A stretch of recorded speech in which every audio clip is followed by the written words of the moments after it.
Welcome to episode 3 of the Inherent Self podcast. I'm with my host, Jonathan Liebert, and my host, Mike Regennitter. And today we're talking about trauma in leadership and what that looks like as entrepreneurs. Oh, and I'm Taylor Draper. So welcome to the podcast. Jonathan, you want to start us off on this amazing topic? Yeah, this is a deep topic.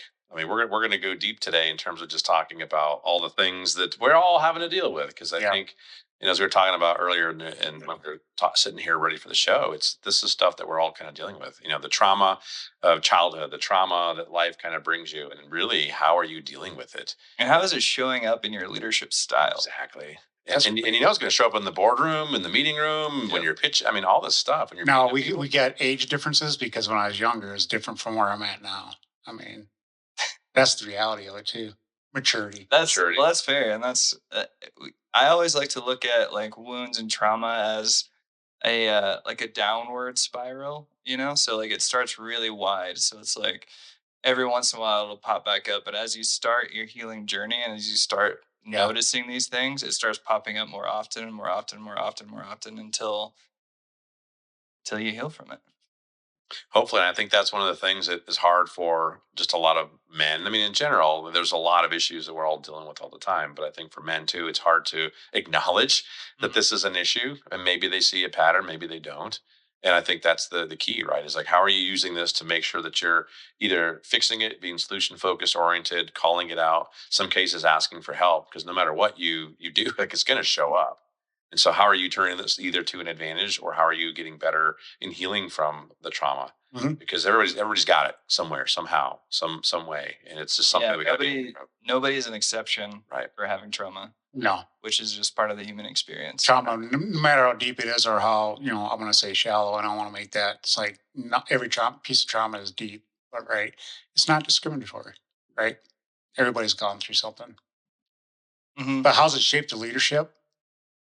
That was my first question, is how does it show up in your leadership style? And I can start with that because I just had to deal with this like today. So I've been going through a tough time the last couple weeks. I've been pretty deep in depression, and I kind of just let the business run and like wasn't checking in on things. And so as just because of who I am, I kind of let everybody know. Just me being me, I was just like, hey, everybody, I'm recognizing this pattern in myself and I'm going through a really tough time. So don't expect me to be just like on top of everything. I'm going to need some grace for the next couple of weeks at least. So I did that. And then today when I was starting to feel a little bit better, I was like coming back and I was like, okay, I know that I need to check in on these 15 items that are just percolating in my mind. And I don't want to come off as like, hey, was this done? Or, hey, like accusatory. So I like preface my whole, like in the meeting, I like preface as like, hey, if you've done any of these things I'm about to list, awesome. I'm sorry that they weren't recognized by me yet. But please don't think that this is accusatory or like, why haven't you done this kind of vibe? These are just things that I've been thinking about and I just want to like catch up on it. So like because I knew like some of these items that I had in my head might have been done by the team already or like by my employees already, but I did not have the brain space to acknowledge or recognize that they had been done or even know if they had been done because I've been out of the loop for the last couple of weeks. So I needed to like preface that with like, hey, everyone, this isn't an accusatory thing. I have not been in the loop. This is 100% my responsibility. And I acknowledge that I have not been in the loop. So please just catch me up on these things. And if you've done them, like, great. If not, let's talk. Let's get a deadline and let's figure this out together. But for me, that was coming from a place of this has just been what's in my mind because I know that I haven't been super involved. So that comes from, so you talk about stepping away from the business, really, right? Yeah. Well, I was still working. Yeah, I know. I'm so detail oriented that I'm like on top of everything. Come on, Taylor. Like always. So like I haven't been though. I'm just like, I don't know. I don't even know what folder these things that we're talking about are in right now because I haven't had had the brain space to even like check it, like Interesting. check Yep. in on that, and that's usually a daily thing for me. Yep. So that's what I did. Well, but I think that's a really good example of how this can work. If you're on top of your game and you're in sync, you're showing up, you're 100% invested in your job, your work, whatever you're doing. And I think that's where, trauma can really kind of get you. And it may be something triggers you specifically, maybe something happens in life, and then yeah, it's going to throw you off your game. And so I think for a lot of people, they might not even I'm just going to ignore this. It's like, well, or you could recognize what you did. So you're really good about recognizing that, kind of creating space, taking space, and then asking people for help, and you know who to kind of ask. I think for a lot of guys, that's not what they're aware of. No, It's like it's not at going all. to knock them off their game, Mhm. and it could be 3 months or Or or longer. or longer, and then it's like, well, I don't even know like what started it. And so I think recognizing when that trauma or calling it out, acknowledging what it is, and doing things in particular, you're going to get back quicker into the game because you're right. If you're used to running, 1,000 miles an hour, like we all kind of are, you got to be at like 100%. If you're at 100%, you go down to, I mean, even if it's just 80, but maybe in this case, it's 50, it's 40, it's 30. Yeah, it throws off everything. But knowing you got a good team or knowing what you need to do to get back on track is super important to recognize. And a lot of people just, they typically don't. So, I even talk about earlier, it comes like what stage in life are you at? And it doesn't mean age, but it just means where you're at maturity with connecting with yourself. Because, Taylor, at being at your age, I was not connected, right? Even understanding that stuff. So when you asked my leadership back in that day, it was totally different from where it's at today. And so I don't know if it's been delivered from my trauma or it's been delivered by just experience of both. But one of the things I do is that I ask my team to always call me out, right? If I'm not performing and if I'm not doing whatever, be direct, call me out and whatever. And it doesn't have to be nice, right? We always talk about empathy, we always talk about that stuff, but sometimes you just need to be, I don't know, as a guy for me, just let's quit beating around the bush. Because when I grew up, that's what I always did. I just hid, right? From a very early age, I learned how to put the mask on. Because I shared before, my dad is a survivor, right? He's alcoholic of 18 brothers. My grandfather is alcoholic. My dad is a brother of 18 brothers and sisters, right? So he learned how to survive. And so through my life, that's what I learned how to do at a very young age. Yep. Because he didn't teach me how to be a man, but what it was like to be a man. But I watched it and experienced it from osmosis, right? So nobody critiqued me. Nobody was able to tell me, where are you off or where you're right, because either I was in the wrong crowd, which is probably the biggest thing. But the other thing was there's a fear factor too, right? Sometimes people say, well, you're intimidating. It's like, just get over yourself, just be honest, be straight. And so part of that was shaping my relationship is just being able to have those honest conversations that doesn't disrupt relationship. Because, at the end of the day, if you can't talk about the hard things, Right. that relationship's probably not worth it, even in your workplace. So Like that's, you got to a place where you're able to receive that feedback. yeah, I don't feel like a lot of guys no, can receive that like well and critique. For me, like that happened in college. It was part of I went to design college, surprise, surprise, but it was part of like our weekly workflow to be critiqued, and it was brutal, and I was brutal to other people. Right. I've made people cry in my critique sessions before, and I'm not proud of that. But like it's but for that's me, one of the like things I like about you. You're honest. I appreciate it. And But I learned that I had to learn that skill that isn't I don't think outside of that, profession is like a common skill, because in art and in design and branding and marketing even like critiquing it is a pretty big part to improvement. So how did you get to that point? Like how did your trauma and you're welcome to either share what that trauma was or not, but how did that trauma inform that decision to tell your team like, hey, I need to be called out and held accountable for XYZ? I don't think there's like one point in time in life where it just all of a sudden flipped. It's been a journey, right? It's been small little steps to continue to prove myself, right? To get in touch with what even a feeling is, right? Because we don't even know what those, most men doesn't. Our feelings compared to my wife, they're just like night and day. I say I love you, she says I love you. Well, that love is different from each side. So to learn how to be able to do that for yourself took time. right? So it wasn't just like one day I flipped it over. It's just years of screwing up. And part of my trauma when I grew up, there's many traumas, but the one I'll get into right now was I was very critiqued when I was young. I was the youngest kid, right?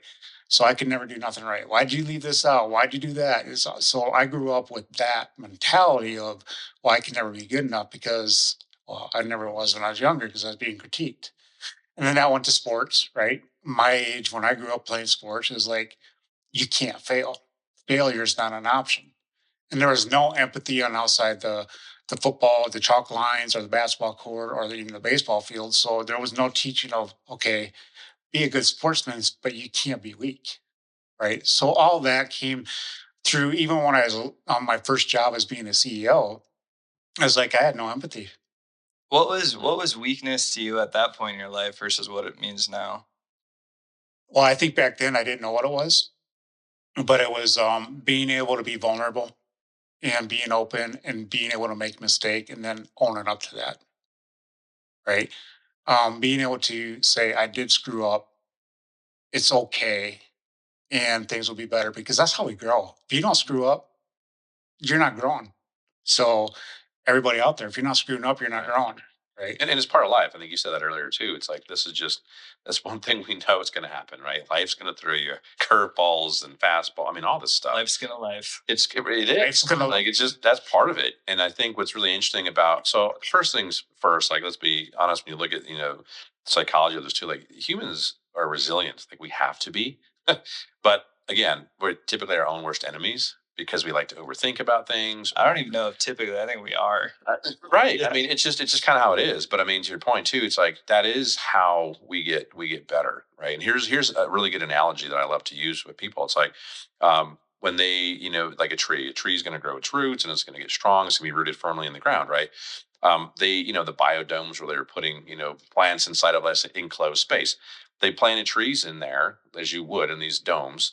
And what they found out, I think it was like 3 to 5 years in, the trees fell over Hmm. because there was no wind, there was no tension, there was no pushing. So the trees never got stronger, they never took root, and they just literally fell over. Yeah, So I think it's a great that's a analogy great for analogy. humans too. Like you need that tension, that pressure, but it's what you do with it Mhm. that makes the difference. That's how you get better. It's like I had a mentor. It's like steel sharpens steel. Like surround yourself with really good people. They're going to push back on you. They're going to be honest, truthful. Make sure you're asking good questions. Make sure you're receiving the feedback. It's one thing to just be like, "Oh, I know everything and I figured it out." No, we haven't. Like we're not. Is Yeah, we're maybe constantly at learning. 14 we did. Yeah. But that's fair. Yeah. That's my dad said when I was 16. He's like, "Yes, you know everything." It's like I do, Dad. That didn't work out well for me. What was it like having a dad? I'm just kidding. Now we're getting into the drama here. That's another episode. Let's go. That's a whole other Here's part, Taylor's trauma. right? Right. But I mean, I think it is part of it. Like this stuff can make you stronger. I think it can also be hidden from you for a while from people we don't really know. And some of it, it's going to be like this is how we learn, Mhm. right? It's like we learn from our mistakes. We learn from that push and that resistance and trial and error. But how do you turn it into a strength versus it's going to just kind of gut you? And some days it is going to gut you. It's going to gut me. you. Yeah. And then I'm like, hey, Taylor, I need help. Like, Mike, can we talk? I mean, that's the thing. And it depends. It's different for everybody. But kind of knowing your limits, I think is really important too. Yep. Yep. I mean, even Taylor, to answer your question, when I was early on in my life, as all man, anger was my way to deal with it. Mm. So, I would critique, but I would do it more out of spite than I would do it out of growth. And that's not interesting. that's the case today Yeah, because that's how I was raised, right? That's how I was. what's interesting about that to me is that the result seems the same, but the intent is different. The intent is much different because Yeah, I care about people, right? there might be something there. That's interesting. Yeah, because I care about people. I want them to be the best they can be, and Right. it's not for me to decide what that is, but how can I nurture the best I can in that process? And it's just being authentic. So when you look at the whole process of how did trauma shape my leadership skill, it just taught me to learn how to be more authentic. Yeah. Well, and you said something earlier, which is interesting. So here, and there's a question in here. It's like you said that growing up with all these other siblings and the youngest, like you learned through osmosis of how to survive. So I mean, and this is interesting, right? So yeah, survival mode is one thing. Learning how to live and to thrive is another thing. How did you kind of learn how to thrive? That's night and day, Right. right? It was a few years ago. Is actually right before I was getting ready to leave my last CEO job. I was like, this is not where I was wanting to go. And I was just off, right? Just like I shared with you the other day, I had lunch with a friend. It's like, oh, I just said, I feel off. Hmm. And so I felt off. And that's when I really started digging and search. It's like, okay, there's more to this than just what I'm doing right now, right? You've heard me say this before. We were not created to live in the society we're living in today. We're not sitting here. I wasn't born to be growing up to make more money, right? That's not what I was here for, but that's what I was raised to do, Programmed to do. Yeah. programmed to do. And so when it turned into more the other side of that, it was just more that internal reflection to say, okay, now that what Taylor always says, how do you help somebody, you know, become better or realize they got to do, you got to take that first step. And that first step wasn't just me just being sick of it. Yeah. And tired of it. So how did I turn from more of a critique to more of a open-minded radical? I call it radical open-mindedness and radical transparency, meaning I don't hold anything back. I share everything I can, and being open-minded and change things. And that just took time. But it's just that one day where I just woke up and said, okay, things got to change. Yeah. And then it was just continue to reach out for friends, other guy friends, um, and just reading books, watching things online, and just continue to improve myself. But there's not a light switch. I think Yeah, there's, never I think, ends. yeah, I think there's, sorry, Jonathan. I think there's two things here that I kind of wanted to talk about based on what you were just saying, Mike and Jonathan. Um, and this is perfect that this is a men's mental health podcast because this is more of a men thing. Have you guys seen Iron Man, the first one? Oh yeah, yeah. So I was actually thinking about this That's when I morning. dress up as Halloween as Iron Man. That's where you're gonna dress up as Nice. Halloween. Nice. Timestamp in this episode, right? Yeah, listener, if you're listening, this is before Halloween. But no, what I was thinking about this morning was Iron Man 1. I don't know why this came into my head. Actually, maybe it came into my head for this exact reason. But there's a moment in Iron Man 1 where he gets liberated from being a prisoner in like Iraq or Afghanistan, whatever it was, and he comes back and starts building the Iron Man suit. And there's a moment when he completes it, and he says, and the AI Jarvis says like, hey, there's still terabytes of data we need to like do before the first test launch. And he says, you know what, Jarvis, sometimes you got to run before you walk. And what made me think about that was just that I was thinking about my life and the decisions I've been making recently and trying to critique it. And I was like, you know what, like that isn't the right perspective to have on this last week that I was reflecting on personally, because I was still moving, right? Like I was still moving in a direction. Maybe it wasn't the right direction, but I was still moving in a direction. And the correlation for that for me was just like, I can come back and like fix whatever, but as long as there's forward movement happening in like these areas of my life, I can be satisfied with that. Like I can be satiated with knowing that decisions are still being made, there's still movement happening, and I'm running before I'm walking in some of them. And that's okay. Yeah. And that's actually like kind of a good thing.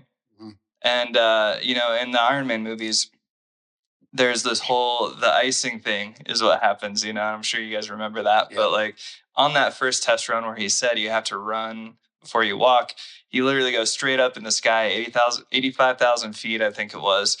And then the suit started icing up really fast because it was, the temperature and the pressure and everything like went so low. And he was able to recover from that. And that to me is like, that's the trauma point in our lives. Is like when we get the icing problem. It's we don't know. We can't spend time trying to prepare for the icing problem. When the icing problem happens, fucking extend the flaps and then you go, go, go. Yep. And that's how you get through it. At least that's for me personally. Like that's how I've been kind of looking at it. So that was, anyways, sorry for that ramble, but No, that's a great example of it. This morning. I mean, to answer Johnson's question to, when did I kind of wake up? It was an icing moment. Yeah. I had enough. It's the icing problem. Things weren't working. And the other thing that made when you were talking to made me think about it as well. It's like it's also I think because this is we're all different too. It's like how do we define success, right? So I think for Tony Stark in that moment versus Jarvis, Jarvis had a very different definition of success. It's all logic and tests and perfection. Tony Stark, this is the human. I love this analogy, right? The human is like, screw it, like I'm freaking going, right? And success is like, got the suit, I'm going. I'm freaking going. Yeah. And then for him, it was like, oh, this failed with the icing problem, but for him, success because I have more data and I know how to fix it, And so that I think That's not going to be a problem anymore. Yeah. That'd be a problem anymore. So I'll fix it. But again, I think that's another good way of doing it is just for some people, and there's a lot of people that do this, like the analysis paralysis. It's like, I better be freaking perfect. It's like, good luck, Yeah. But again, what's our level of risk? What's our level of perfection? How we define success? So success for you is going to be like, I'm freaking fine just going on some things. Yeah. Other things, it's like, that'd be stupid. But it depends on how we do it. But I think it's good to figure out what it is for each of us, right? Exactly. But it goes back into, I think we mentioned this last time, but I have a certain perspective on letting go. And what I love, and this perspective has gotten me so far, I think, in life. And it's you prepare and you work really hard, but then you let it go. Mhm. And like, this is exactly the Tony Stark moment too that you're mentioning. It's like he prepared, he built the suit. He was a super genius, right? So he probably should have thought of the icing problem beforehand. Yeah. However, Thought of everything else. he thought of everything else, right? Entertainment, sure. Right. But the thing is, like, you can prepare and you can put in the work and you can create and you can build, and then you go, right? And you let it go. Mhm. So like he let it go in that moment of just like he prepared, he built the prototype, and then he just went. And Jarvis was like, no, we need more data. We need to think about more things. And he's just like, nope, I'm letting it go. Like, this is the thing that I built.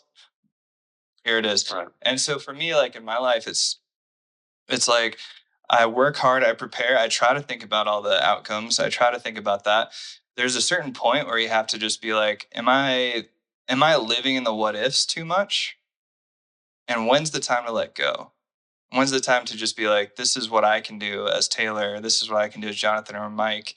And this is the point where I'm just like, here we go. Well, I think it's about, this is where I think guys live, and it's just my opinion, could be totally wrong. Check me. Fact check me here. You are a guy. Well, I have a bit of say. Dr. Liebert. Well, Dr. Liebert. I wish. But it's like, similar to me, I think my process is very similar to this. It's like, for me, I always, and you hear this in philosophy of like, live in the present, live in the moment, right? But here's why, because there's a reason. So if you're living in the past, it's typically filled with trauma, but it's more about like regret, regret for lost opportunities, past traumas and things. You got to deal with it. Yep. Like you do. But again, for people that live there, it's not healthy. Because it's always like, well, what happened? And I did this wrong, and you got to let it go. So if you're living in the present, it's like, okay, yeah, these past things like shaped me, but again, I'm here. I'm trying to do this today. This is where I think guys live. I think guys live in the future. Mm-hmm. And so when you're living in the future, anywhere but the present, really. No, seriously, it's like, well, what if? And for guys, we're programmed to make money, be successful, and so it's like, well, plan for everything. I got to provide, I got to protect, I got to think about. I'm not making enough money. This house isn't big enough. I'm not good enough. I'm that person over there is doing this. Why am I not there? And I should be doing more. I should be making more. I should. So again, like that's where it can be, I think, very dangerous for anybody. But I think for guys, we probably live more there. There's definitely some past, but I think it's more future oriented. It's hard. It's hard to live. Well, I think we live more what you're talking about in that future, and most of us will ignore what's holding us back. True. By not dealing with what the past is. So. Taylor, I mean that's because that's why I say people ask me how you doing today. Well, I'm living in the present. Yeah, because that for me takes a shitload. It's freaking hard. It's like I mean, what's going on next week? I mean, it's part of my business. Yeah. It's not kind of any business. You got to think about the future, but it's like I just want to live now. What can we do today to control what I have now? Right, or be strategic for the future, but live in the now. Right. Yeah, exactly. Like, there's a way to do it, right? So, but Taylor, kind of going back to your question of how has past traumas maybe shaped Thank you for bringing us back on. I was about to say the same. But shaped my leadership. And you alluded to this earlier. We look at trauma as it's bad. And it is, right? And trauma is always that, right? It's a negative experience that has left a mark on our being, whether it's how we think about things or how we respond to things, or even whether it's physical or mental. But that's how we look at trauma. But let's look at the light, the silver lining in it. It's made us more resilient. Mhm. And part of that resiliency, Taylor, is being able to get through something. And you said it earlier, I mean, when you think about that, is you just got to keep going. You got to keep putting that one foot in front of the other. It doesn't have to be big steps, but it's got to be something. And for me, when I look at the different, I can many episodes we got to do, so I'll unpack a lot of my trauma. But the reality of it is, the silver lining is that it's helped me become a better person. Mhm. It's helped me understand by addressing those things, but it's also helped me be stronger to be able to walk through those things, whether it's past, present, or thinking about the future. What do I have to do to get through it? And how does that show up like in your business? Every day. You go on. Well, I mean, Taylor, you talked about it earlier. There's times I just don't want to show up. Hmm. I mean, you had an episode where it took you out a couple weeks, but it's like, we had this conversation. I'm not going to go into what we were talking about, but that's where that grit Hmm. comes from.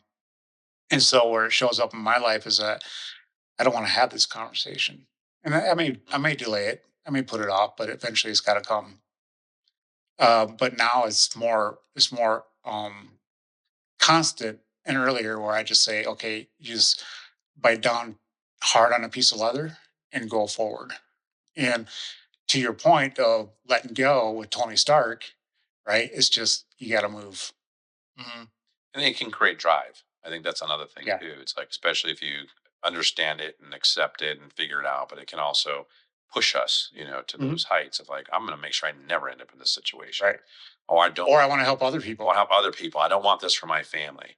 I want to make sure I'm not doing this thing. I think that's another thing that it can create, I think, a ton of drive for Yep. everybody. Yep. But again, so how do you use it, right? It's like, is it going to be the thing that debilitates you? And some days, like it can. Like we have those days.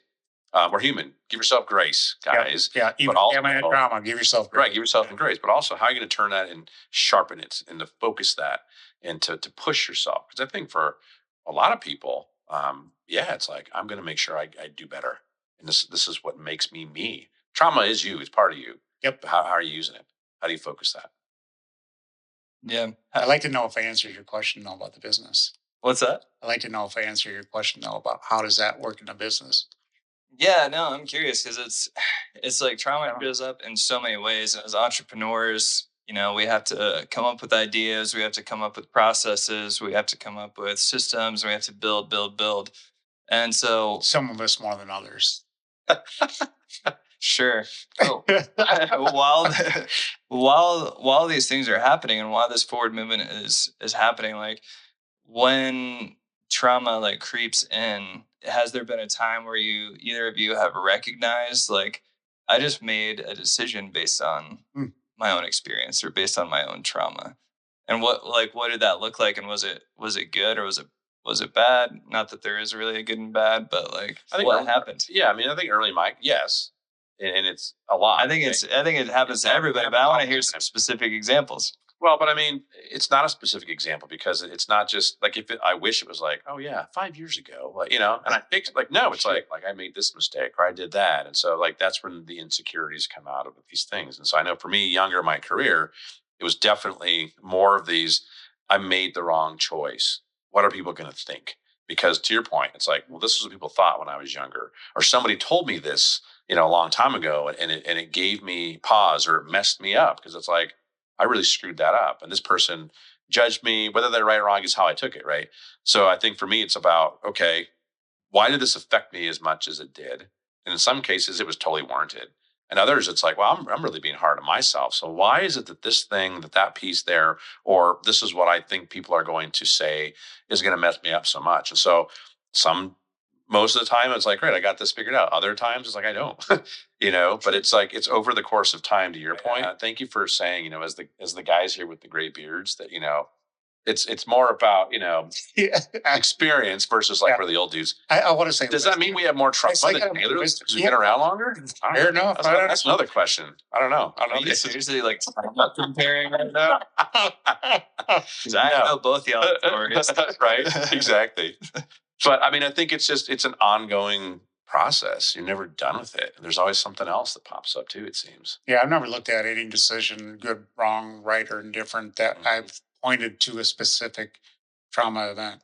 Yeah. But it happens for all three I'm of not saying it doesn't. everyone. Yeah. I'm not saying Yeah. it doesn't, but if I had to give me an example, Well, sit and I have reflect for a I have to minute. sit back and think about Yeah. that. Yeah. But I'm no, it happens. I mean, it's just part of our being. Yep, our life.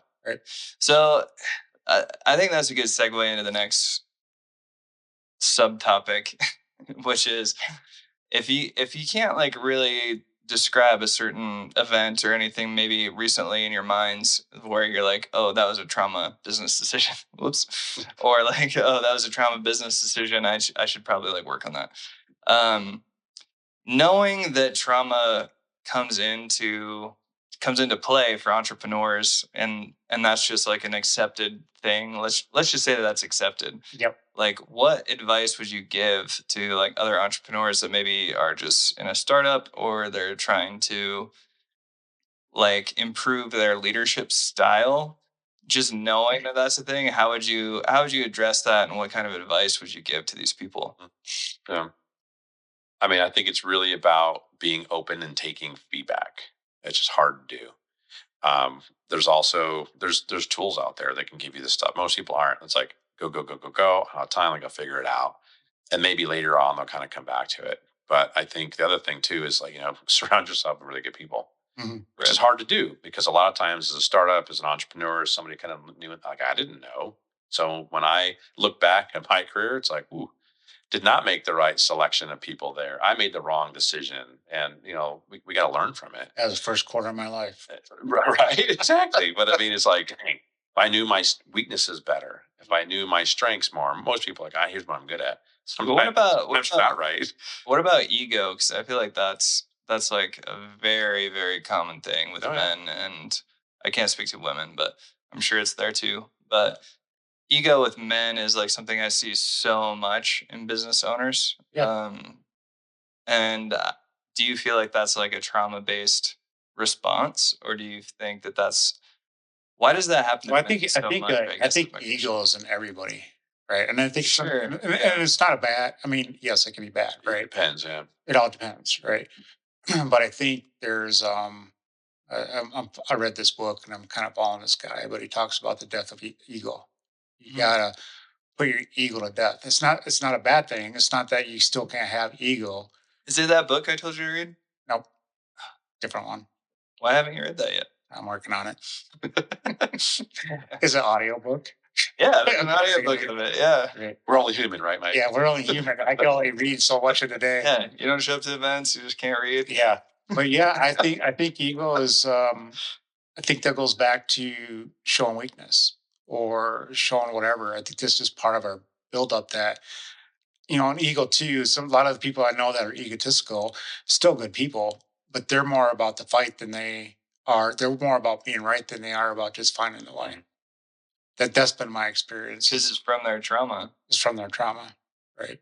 Yeah, I think it's both. I think there are some people I've met that it's absolutely about the ego is definitely tied to some kind of trauma or slight, which is the trauma of the slight or being left out or whatever. I think other people too, it's just purely, especially for guys, it's like we are programmed for you better be perfect, you better be wealthy, you better be all this stuff. So I think some of it too, it's like I think it just mixed up, and other traumas can kind of feed into it too. But I think part of it's the programming too. I think it depends. Yep, Yeah, I do. And ego could be a mask. true. Yeah, be a defense mechanism for sure. It's a defense mechanism. Yeah, yeah. What do you think, Taylor? What are your thoughts? Yeah, I think it shows up in a few different areas. It's like you can self reflect and be, I'm this business owner, I'm making this much money, and then it starts to tie into your identity. Mm. Like my business is my Mhm. identity and my success is my identity. And that is what really inflates the ego, at least from my perspective. It's like to be this person that I want to be for whatever reason, specifically based on a monetary value or specifically based on an achievement or specifically based on something I've built or done. Like I've sold a $2 million business or I've sold a $10 billion business or like that's the reason that I want, Yeah. I want to do this. I think it comes down to intent too, which is what's the intent, what's the real reason, and what's the purpose that you're doing these things? Like, is it because you enjoy them? Is it because you think it's going to better mankind? Like all these things, like we talked about purpose a lot on our last episode. Um, but for me, it's that ego piece that steals the purpose and it steals the kindness even to your team. Like when you're that's something I really want to like hear from you guys is how do you really speak with your teams and like what's the way that what does that look like? Um, but yeah, ego to me is just like this vacuum that sucks up purpose and sucks up intent. And it's just, let's look at this thing in the future, not in the present. Let's look at this thing in the future that's like, I need to make X amount of money to be happy, or I need to make X amount of money to feel valuable. Like that to me is like the ego piece because then any little tiny step or accolade along the way of that ladder to that point that they have, hypothetically in their mind, um, is what the ego attaches to. Like, oh, I was on my local news channel. Like I was in this magazine or I was able to sell my business for this amount. So that your pedestal starts getting higher and everything else in your perception gets lower. And that's never true, right? Like, doesn't matter if I'm sitting here with Jeff Bezos, like, we're both human beings. We're both made of blood. We both have bones. Like, it doesn't matter, right? Yeah. What does that really matter? Are you happy, Jeff Bezos? I don't know. Are you a happy person that's like constantly pursuing the dollars? I don't know. Yeah. Like I know for me it's just I will always make it through. I'll always find a way to pay the bills. So why not enjoy the journey that I'm on? And why not find enjoyment or find purpose rather and help people in Man, these you're so pivotal much moments. further ahead than I was. It's not a competition, my friend. Like, As long as you get there. As long as you get there. As long as you get there. No, it's not a it's competition. not even But, you get there, Jonathan. What have we just been talking about? There's no destination. There is no destination. There is no destination. There is a fallacy. Yeah. Just this is what's happening right now. Yep. You know Living in the moment. exactly. Well, but I think it's a very Western centric view, and it's not a negative thing. It's just like Like having a goal, you mean? correct, and about the money and the entrepreneurship, and I think that's another thing too. It's like if you look at again across different cultures, there's a very different perspective of what, and again it goes back to like define success Mhm. because, and that's the point of me saying like you've arrived. We are told, we are taught that you do, but not really, because yeah, I made my first million. Well, now I need to make two. It's like I've arrived. Like, no, you haven't. Like, you need to make more. And I think that's that dangerous kind of path that we can go on. Where to what you just said, it's like, yeah, it is about like it's the constant, it's the journey that we're taught and we're told that if you want to be happy, then make all this money, and it's not the case typically. It's more about finding out what drives you, what makes you success. I mean, for me, it's about purpose. And finding that purpose for me that drives me is unique to me, and other people do different ways. And then it's like, well, the money's going to be enough, right? Now, for me, making money is my purpose. Well, then, yeah, it's going to. And again, it's just a different way of looking at it. But I do think that the way we're taught, this goes back to the programming kind of conversation in a Western, centric society, it's specifically in America. It's like it is absolutely a capitalistic mindset mentality. Yep. Which for some people is fine. For a lot of others, it's not. But they don't know why, and they just kind of feel weird or off or whatever. And it's like we over here in the United States, like we live to work, and that sucks. Mhm. Most other countries, it's like no. I'm going to work to live, so it's about I need to make money so I can go hang out with my friends, drink wine, and eat Yep. good food, and do Yeah, my it's like thing. the 80-20, right? It's just like Yeah. here it's like 80% work, 20% live, and over there it's It's like 80% live, 20% work, you know? And we kind of figured this out like during COVID. It's like, wait a second, Yeah. this sucks. COVID really forced us to really think It about only got us like, wait, we gotta redo this thinking on that stuff. But you think about it too, right? And this came up to somebody brought this up to me today, like this whole work-life balance, which is a fallacy, right? It's like, how do you have this work-life balance? Well, your work and life is the same thing. I mean, it's your identity, whatever you do a living. So part of the answer to your question, Taylor, with that ego thing, or before I was going after the sales goals, I was like, is our business successful because we're hitting our numbers? That was the purpose of it. Well, now where I go is, now I want to serve communities. I serve very vertical community. I serve the medical community. I serve the dental community. I serve the legal community. I want to get in other communities. But if I serve that community with the whole heart to elevate them and be a part of that community and be where I can do to help them or be a part of that, the rest comes because I do provide a great product. I do provide a great value and all that stuff. But that's probably not the biggest reason that this is successful with some of the issues I have with one of my businesses, right? So I think it's more about, and I just had this conversation recently with somebody. I'm not going to talk about who it is or what it's even about, but they're so eager to tell me how much they used to be Mm, at a high level, like, oh, this is super high level, C-suite job type of thing. And I'm like, great, I can tell you mine too, and I really don't care. But what are we going yeah. to do to serve the community, be a part of the community? And that comes back to your other comment. It's about intent, right? Mhm. And so ego is, yeah, I still want to be a part of this, but it's not driven by this. It's more being part of a community. That's where my ego wants to be driven.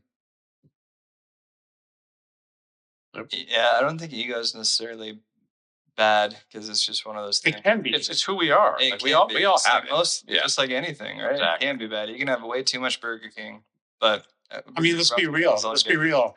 We all want to receive something in what we do. It makes us feel better, right? That's what we're chasing. Everybody wants to be happy. Oh, okay, wake up. You're not always going to be happy. Right. Well, and understand who you are and what you want. You Mhm. have to kind of start in a egotistical way of Yep. understanding kind of what makes you tick and how you work. Now, if you only stick with that, I think that's where the problem starts, right? Or continues. But I think then if it's like, you kind of ask the question about, what do you do and tell your, your people that work for you. And I think that's the piece is like for me as a leader, I need to know how I tick and how I want it. And I started out in an egotistical way. Now as I go forward in leadership, I've learned over the years, like it's not about me, it's the we. And so I'd rather kind of do like we're better together just in general as a species. Like we can't do anything without the help of strangers. Like that's how our whole society is kind of built. And so for people to think about it's about me and I'm the individual and I know everything, it's like that's literally not how this works. Right. And so how do we together come together, provide help to communities, make it better than we found it? I mean, and again, everybody's gonna do that in a different way, but I think it's a very distinct strategy for leaders. And for me, that's how I've kind of learned how to do it. But again, yeah, ego's in there. It's just who we are, but I'm not leading with it. It's in there. Yeah. I know what it is and where I need to kind of use it and when I need to kind of tamp on it. But at the same time, it's all about how we together are going to get there to get to the goal, to push the vision, to create the impact that we collectively define, or I define and people come with me, or I tap into your vision and your purpose. Cool, let's do this together. They're variables for all of this. Yep. Yep. So I mean, you look at trauma. Ego has different levels, and I think trauma drives at whatever level that is. In a sense of, again, it comes back to getting connected with yourself. Yeah, I think that's a good place to end. Thank you both so much. Thank you. It's good. Thank you. Mr. Liebert, my host, Mr. Regennitter. Call him the Terminator. The Terminator. Terminator. Love it. Love it. So please like, subscribe, comment on our videos. That helps us make more videos. And if you are experiencing any issues or anything like that, please call. What is it? 211? The mental health hotline. Yep. It's 211. Yeah. So please call 211 if you're in Colorado. Yeah, can't wait for the next one. And go ahead, Mike. I was just going to say too, if you have any other topics, conversations, you want to be part of this conversation, reach out. Let us know. Yeah, Part of it. awesome. Thank you so much, guys. Yeah, thank you.